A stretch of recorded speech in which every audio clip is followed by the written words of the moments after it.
Good morning and welcome to Let Me Talk to My Customer. I'm your host, Chad Counts, with my co-host, Richard Tyler. Rich, how you doing? I'm doing good. You can't see me. I'm having some video issues, but I'm here in audio form. Excellent. Well, we're happy to have you anyway. We can. Good. Rich, hope you are doing well. And Austin is fully back to its normal, I would assume.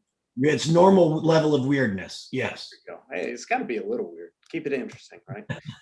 Well, we're grateful to have you all with us this week. I know this will be coming out slightly later than our usual drop time, but it'll hit your inboxes soon.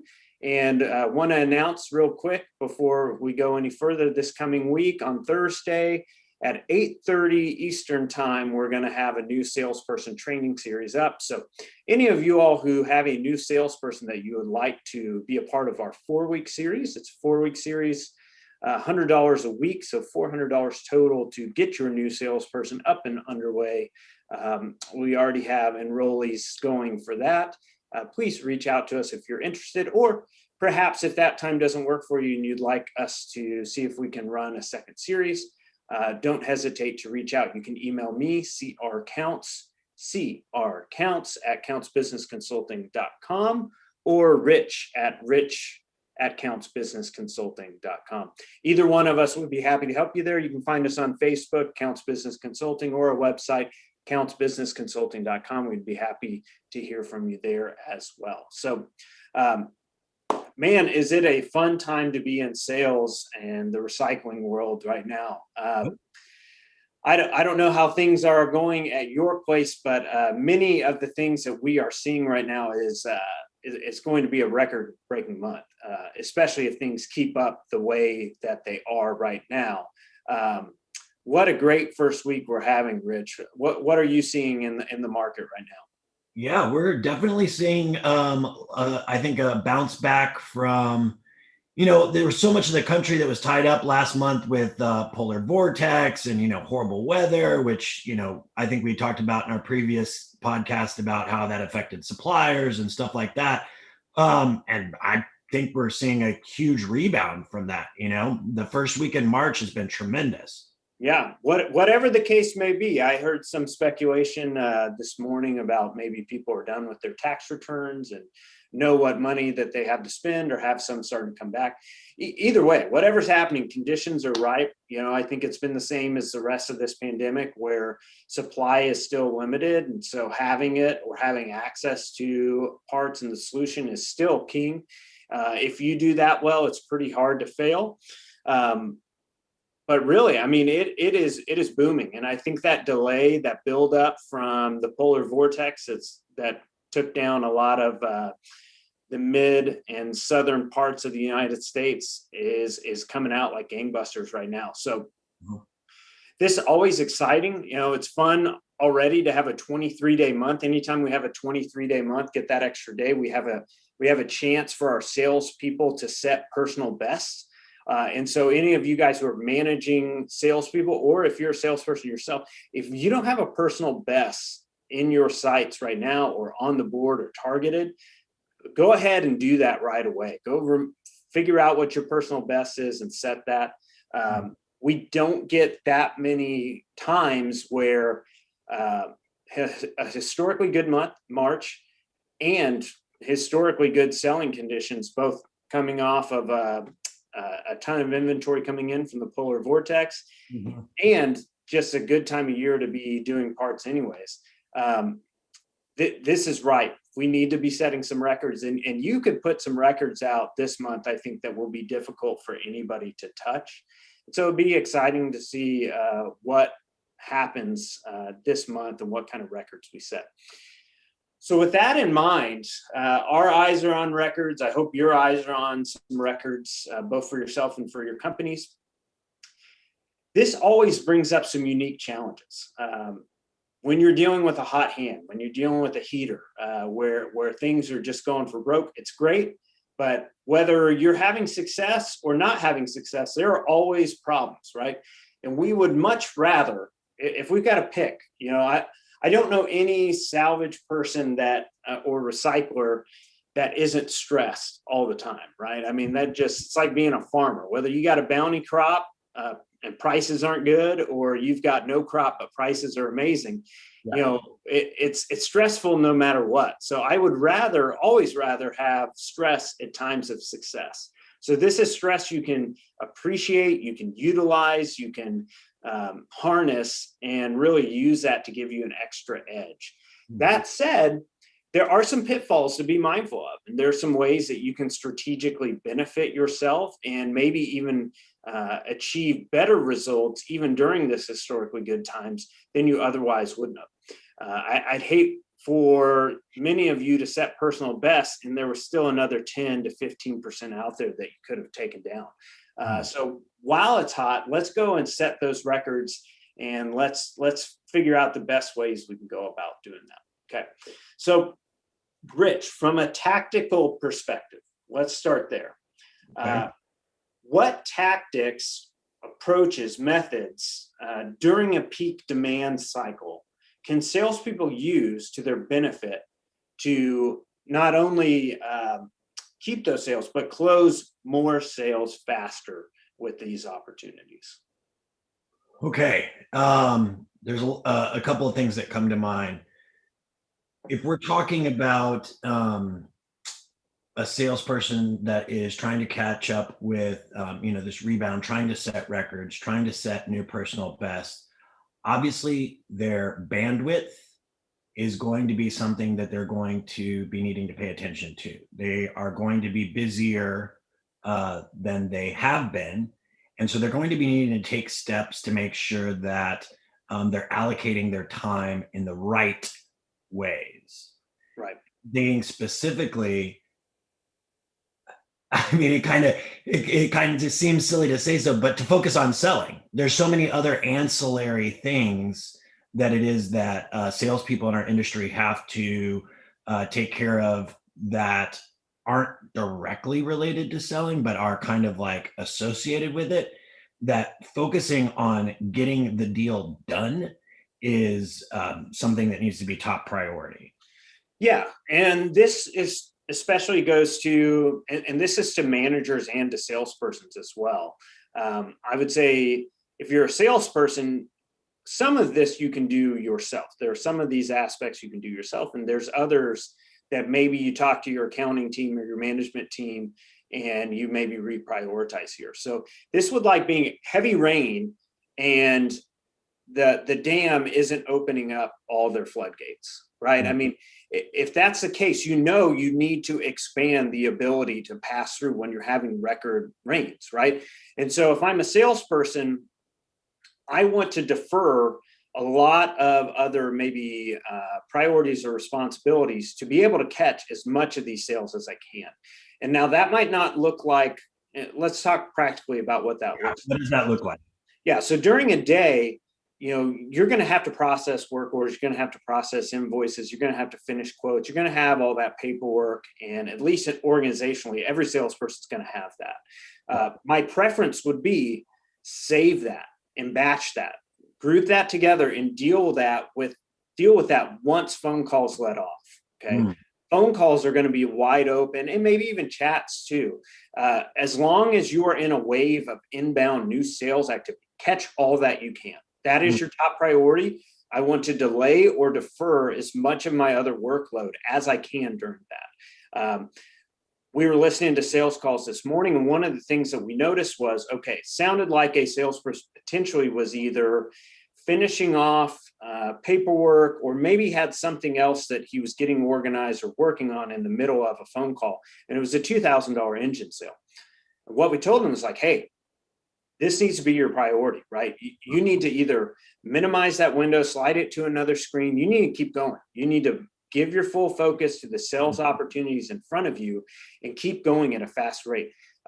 Because even during that one call, he lost 20 or 30 seconds. And I would say not only that, didn't have as sharp of a focus, probably could have closed that sale had he been purely locked in on it. So we lost the 20 or 30 seconds on that call. And now we're going to add to the fact that we're also going to have a second interaction with this customer that was probably unnecessary. Okay. So we lost probably at least 2.5 minutes during this interaction. and let alone, if we were more efficient there, I probably could have fielded another call in this time frame as well. So we don't want to compound these losses, right? So we want to maximize our opportunity, and that means focus on selling. Once you have something sold, you probably need to defer some of that work towards later, whether that's finishing the paperwork or otherwise. You need to have as much of that done as you can remember. You don't want to prioritize it so much that down the road you're going to cause problems, right? You're going to mess up orders and not come through, or forget to order, or forget a tracking number, whatever. So you need to finish it as completely as you can, but that is kind of the minimum, right? I want to finish it to the point where I can take it the rest of the way later. And Right. that keeps as much of my priority towards new sales opportunities as can be managed. Okay. You said something important that I just want to make sure that we repeat, and that is batch processing. Right. And so can you just describe a little bit more about kind of what that means? Yeah, batching is the idea of grouping similar or like-minded activities, right? So if you think about your computer has different applications that it runs, and if you have 10 different applications running, it's hard to be efficient. You're kind of bouncing around from one to the other. Batching would be, okay, I only want to have a few applications open, and when I'm in that application, I want to focus explicitly on that. So for a person, that would look like, okay, I'm returning voicemails right now. I don't want to return, if I've got 10 voicemails to return in a day, I don't want to return that all throughout my day. I want to pick at least one time to try and get as many done as I can, or maybe split it into 2 batches and get them all done. It's less interruptions. It's less shifting back and forth between different activities.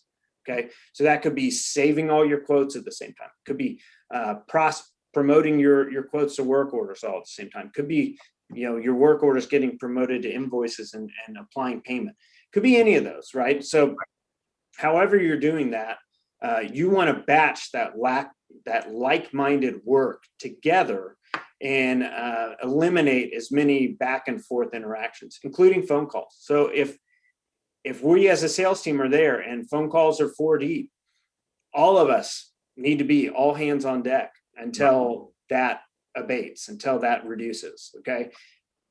As much as I can as a salesperson go on a break, or I could do this, that, or the other, but you get while the getting's good, right? We were talking about before we got on this call, fishing, right? When the fish are biting, you want that line in the water as much as possible. Right. It's not how long you have your line in the water. It's when you have it in the water. And sales is that way too. You could be working calls and working just as hard. You only have so many hours in a day.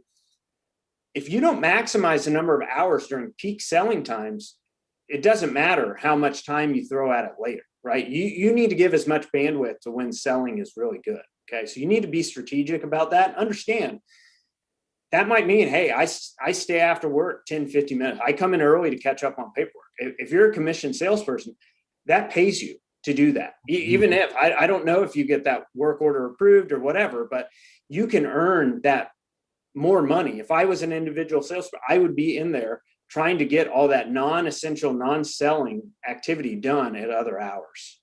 Okay. If that lets up at the end of the day and I can do that, or if I can start off in the morning and do that, great.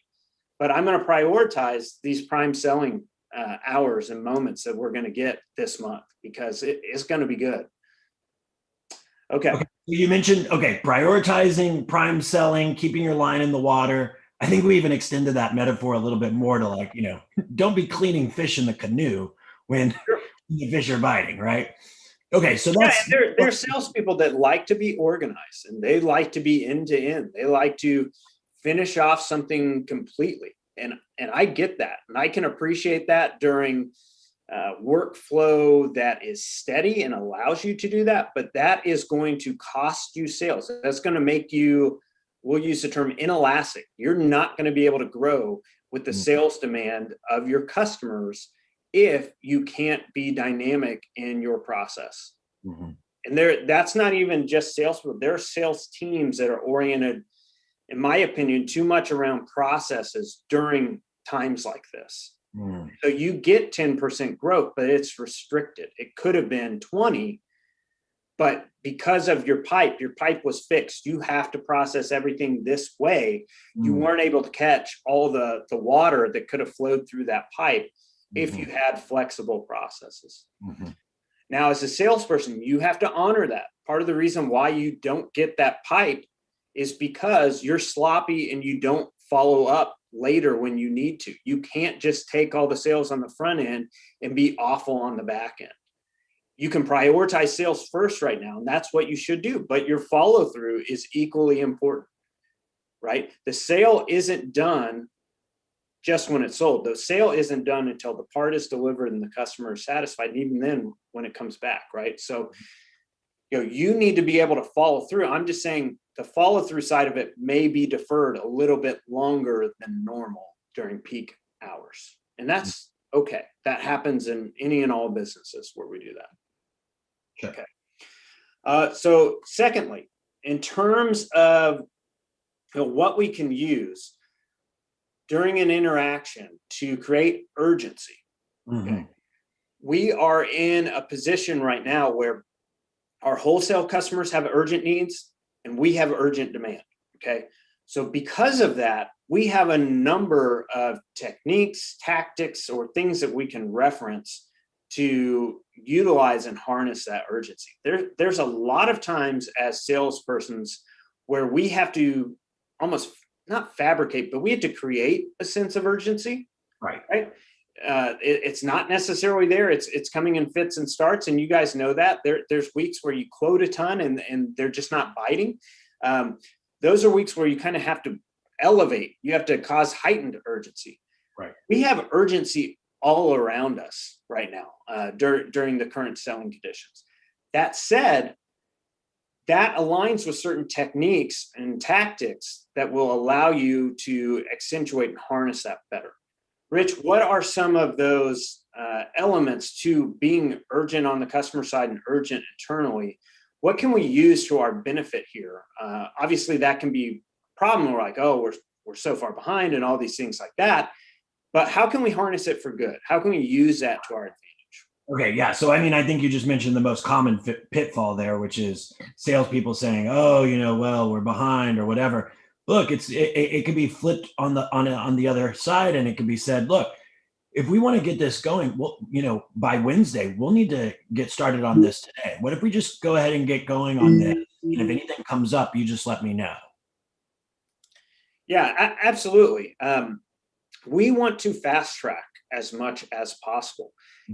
As a salesperson, it's always our duty, even when there are problems, to see either solutions or ways to dress it up, right? So I don't know anybody that's not going to be more than a day out. I mean, we have more than a day's requests coming in right now, almost anywhere. Okay, Absolutely. so everybody is going to be behind. Even the shops are going to be in the same position. They're going to have more than a day's worth of repairs coming inbound. Okay, everybody's in the same boat. I don't have to be perfect, right? I don't have to be next day right now. That's not the demand cycle. The demand cycle is going to be more than a day at least. And in certain regions, it's going to be 2 or 3 days, just depending on where you're at. Okay. You want to be best. You want to be as best as you can, and you present the best option you can. That's all you can do. And the fact of the matter is, if the customer waits at all right now, they're risking a lot of extended delays, right? So this Monday, when we're recording this right now, Rich, if a customer doesn't get their order in today, and even on the early side of today, Wednesday is quickly becoming out of sight today. Oh, yeah. Right? Oh, yeah. And so during a period like this, you need to emphasize that. I know if the customer says we need an X, okay, hey, to get as close to that target delivered date as we can, we need to make a decision right now. Right. Okay. So on time frame, we can use that to our, yes, it's a problem, but more than that, it's a benefit. I mean, we use that. There's no reason to delay that. Time frame is pivotal and it's crucial right now. There's absolutely no reason to call anybody else. Let's make the decision. Let's get this going. Okay.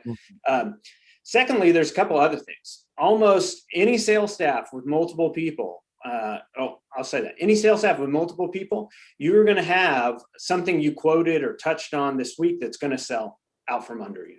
Okay. You're going to have so much demand. You're going to look and say, oh man, we had 5 requests on that this week. Okay. So you can look at that as a problem as a salesperson, or you can use that to your advantage. Say, Mr. Customer, we've already had 7 requests on this motor this month. If you don't buy it, that next phone call, it's gone. Okay. Yeah. I cannot promise you, even when you call back, if you're not ready to buy this, I cannot promise you this is going to be here when you call back. Right. Inventory is already in short supply, increased demand, and peak selling conditions. Yeah, you're either ready or you're not. Okay. Go ahead. No, I totally agree. And I feel like a lot of times salespeople forget about the fact that they have that lever that they can pull on in order to create that urgency. And you were talking about, it's not necessarily fabricating because it's not made up. What it is it's making sure that the salesperson knows, make sure that the customer knows. Yeah, when things are a little bit slower, we're using sales conditions like it's the only one I have, right? And it might be, and even sometimes I'm pigeonholing it, right? This is the only one I have with 100,000 miles. Well, right now, I mean, it could be, you could have 3, but if they want a particular one, I mean, 2 or 3 of them are going to be gone at least this week, if not this month. Right. I mean, you're going to have so many ways that you can push the ball forward here. If you're a salesperson and you're not doing this, you're missing the boat. And again, this goes back to most of what you're doing is probably going to sell. Okay. A lot of what you're going to do, you're going to fall out of a boat and hit water. I mean, it's going to be that good right now. But here's where you can get 200,000, 300,000, 400,000 in sales this month. If you are a salesperson and you're taking a gimme you're taking a gimme sale and you're turning it into 2 interactions, that is taking you twice as long as it should to sell this part. Okay. So yes, it's a $2,000 sale, but it took you 5 minutes to sell it. If you're using these conditions, you could potentially double that, right? You can sell that in half the time. Okay. Which helps you up front, but then it allows you more phone calls and more opportunities to make even more down the road. You're not getting exponential growth if you're not using these techniques. Okay. So I'm not saying you can't sell it all without them. What I'm saying is you can't reach your optimal potential. You can't reach your heights of selling that you can if you use the conditions to your advantage. Right. Okay. So that's all we're talking about here. If I am a newer salesperson, I'm probably from this, podcast that we're listening to right now. If I'm a newer salesperson, okay, I'm prioritizing phone calls and opportunities more than organization right now. But if I'm a professional, if I'm an experienced salesperson, I should already know that and be tuning towards more calls, less organization. And I should be piling on all of these techniques that should be pushing forward. You like the price, you like the product, you like the mileage, you like the time frame. You cannot afford to wait, Mr. Customer. This will not be here. I cannot guarantee that it will be here. I had a motor that I quoted last week that sold that same day, right? You can already quote examples of where this has happened and customers have missed out on an opportunity. And if we need a dogpile, say, all right, this was the only 100K motor we had. I can get you another one, but it's going to tack on 2 days and it's going to tack on $500 additional if you miss on this one. Do you want to wait? Right. So we can frame this in very strong advantages. And this is, it's like being a sailor in a sailboat with high wind. You're either using this wind to your advantage or you're missing the opportunities. You're in some choppy water, right? There's a lot of wind behind us right now. We need to catch as much as we can and use it to our advantage. I love moments like this. This to me heighten your focus, that pressure. If you're a salesperson, you typically thrive off pressure and energy and moving forward. There's plenty of that right now. And part of what we're talking about here on this podcast is really optimizing that. You might already have that, but there's some techniques, there's some, and whether that be time management techniques or whether that be sales techniques that can benefit you tremendously if you will harness them in this peak season. Okay. So we'll leave it at that. This, to me, these are the priorities of how you deal with a hot streak and a heater. Get while the getting's good, strike while the iron is hot. All of those cliches that we have, they matter. And you're going to have a chance to set some records this month that I think will be very, very tough to beat. I'm not sure August is going to be, conditions may be better, and maybe next year we may be looking at there's more competition in the parts marketplace. Who knows? You might be able to set records this month that will be very difficult to top in the years to come. So we wish you guys all the best. We're excited for it. We're excited for our current customers. If you are somebody who's not seeing this, if you are struggling, last week wasn't a banner week for you, whatever the case may be, please reach out to us. Reach out to us on Facebook, Counts Business Consulting. Rich and I are on LinkedIn, Chad Counts, Rich Tyler. We're on our website, countsbusinessconsulting.com. There should be no reason why you are not seeing unprecedented success in your operation right now. And secondly, we'll circle back. We have your new salesperson training this Thursday, 8:30 a.m. Eastern Time, that we're going to be launching for new salespersons. It's a 4-week series. It's $100 a week. That's $400 for 4 hours of sales training. That's a great deal. Please reach out to us at any of those channels, any of those avenues, and we'd be happy to get you set up with that. If that time doesn't work for you, let us know. We'd be happy to consider putting out a second time frame for any of you all who that would benefit. So enjoy the season, enjoy the stress, take it on, be prepared. It's going to be a great month. Prepare for that success. And we love hearing the success stories. So we hope at the end of this month, we can have some of you guys reach out and tell us all about the tremendous success that you guys are having. So thank you guys very much. Thanks for joining us, and we wish you all the best. Hope to hear from you soon.